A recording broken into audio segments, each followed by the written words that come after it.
It must be understood that when we are in that place of utter surrender, no matter what the conditions are, no matter what we're surrendering to, you could be a footballer in a football match, you could be a dart player in a darts match, it could be a cellist playing music, it could be a cook, it could be two people arguing. When you're totally surrendered, there's millions of different conditions. When each individual is totally surrendered in whatever they're doing, like now, totally surrendered, no hang-ups, no falling back, no coming away, no separating, no resisting, absolute total surrender. You're not actually surrendering, you are actually surrendered. Totally different, because the act of surrendering is not total surrendered. You see what I mean? When you're surrendering, you're not totally surrendered. But when you are surrendered, when there is no this, there's no sort of me separate from this, that, or the other, including you. When there is total surrender, then you're happy. You're just bound to be happy. It's as natural as water is wet. It's as natural as softness is to cotton wool. When that occurs, when you're just in love with whatever's happening. The people at a football match, they're absolutely in love with what they do. And it's often due to the fact that we get to know what we're actually enjoying or in love with. We delude ourselves in thinking that it's because of whatever it is we're doing that's making us happy. We're simply happy for no reason, but apparently there is a reason for why we're happy. And we put it down to the football match or the cooking something or the argument. We put it down to a condition. Whereas, in fact, total surrender is our natural, our inherent condition. It has absolutely nothing whatsoever to do with the conditions that are happening right now, although we think it is due to that. Oh, I love being with her. Oh, I had a great time.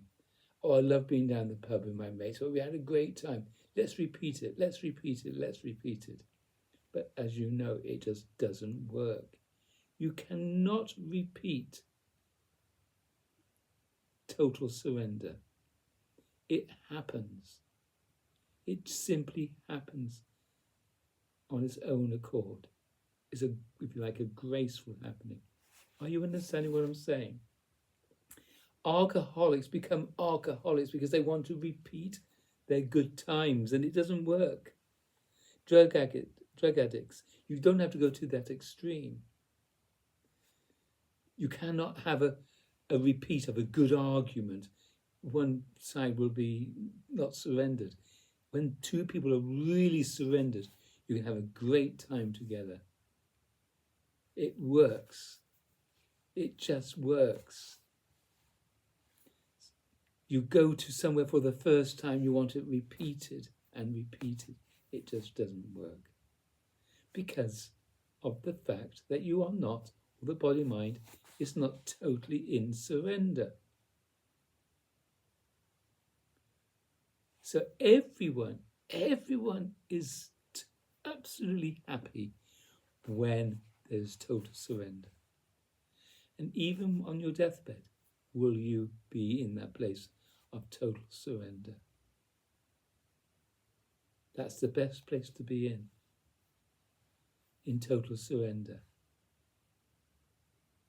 And my teacher, Adidar Samraj, has said, because the conditions of life cannot guarantee you utter happiness, you have to realize that happiness it has nothing whatsoever to do with the conditions of life.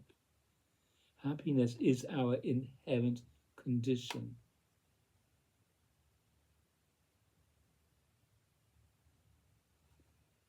I often use this as an analogy. The window pane or the windscreen is grubby. It's dirty. There's smears and smudges on it. But when you consider the window or the pane of glass or the windscreen, without those smudges and smears, you say it's clean, it's bright, it's sparkling. However, really think about this, even with the smudges on the window hasn't changed because of the smudges. The smudges are on the window, not in the window. The smudges are not affecting the cleanliness of the state of the window pane, which is already bright, already gleaming, already shining. Do you understand? The glass itself is always already bright. Disregard the smears. They are something that's added to the glass. It hasn't happened to the glass.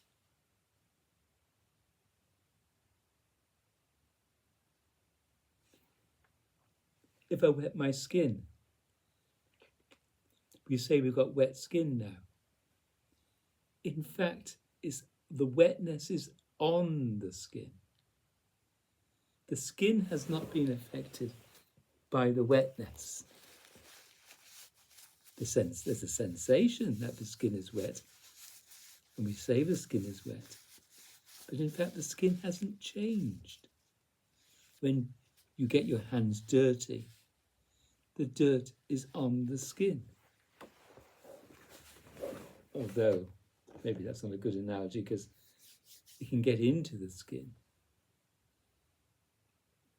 The skin can absorb whatever. But I like the glass analogy the best. But continue to understand that the natural state of the body, mind, is utter surrender.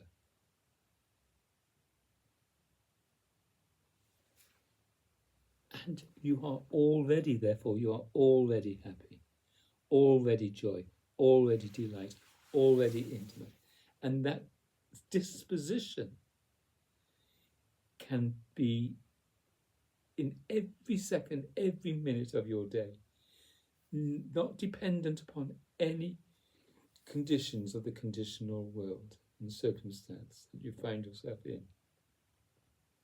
Is what I call the open hand disposition, which is here and there and there and there and there and everywhere. You're familiar with your kitchen and you're happy in your kitchen, no doubt. But that happiness isn't really dependent upon the familiarity that you have in your kitchen. You might like to think it is. Because when you go into someone else's kitchen, you don't feel so comfortable. That has nothing whatsoever to do with the change of kitchen. You think it is. It's a change of your disposition, not the change of the kitchen. Your disposition has changed. You feel comfortable and happy with a certain person, but then you go with another person, you don't feel so happy. Has nothing whatsoever to do with that person. You think that person's making you unhappy, making you uncomfortable. It's all to do with what I call the self-contraction. You're no longer feeling happy. You're no longer in that open hand disposition because it's something you are doing internally. You're doing what I call the self-contraction. And it's that activity of the self-contraction that interferes with the open hand disposition. Are you understanding what I'm saying? Your inherent, your natural state, your divine state, if you like, your true self, if you like, with a capital S, reality with a capital R, is the open hand disposition. And due to the self-contraction, I know what I'm talking about, because this disposition of already happiness is found here, there, everywhere. Wherever I go, whomever I'm with, I can be in this disposition. And I'm with. You see, once you're in this disposition, you're with the circumstance right now. You are with the conditions that are arising right now. In fact, there's a pleasurable oneness with the conditions right now. There's no antagonistic feelings. There's no irritation. There's frustration. No separation. There's simply happiness. The enlightened person knows that the body-mind cannot be made happy. It can only be happy. You think it's making you happy, something's making you happy, but no. Just like the glass. When there's no smears on the glass, you think, now the glass is nice and bright. It was already bright. On the other side of the smears and smudges, it's already bright, it's already clean. The smudges and the grime, the dirt, the smears, it doesn't change the state, the nature, the inherent nature of the glass, which is bright, shiny, clear. That's what it is.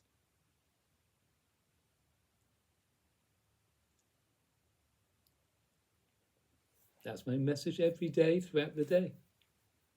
It's just this activity of the self-contraction that prevents us from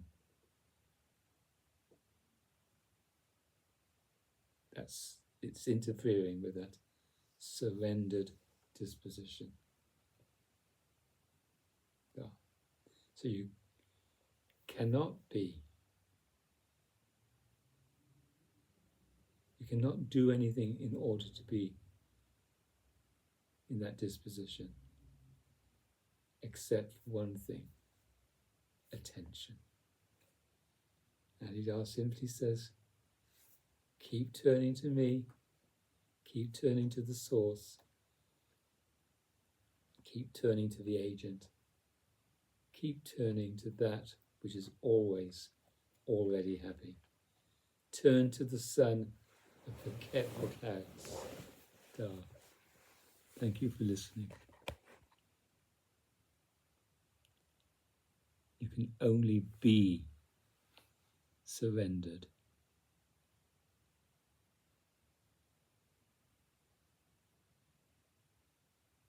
You can't strive. You cannot be surrendered in striving.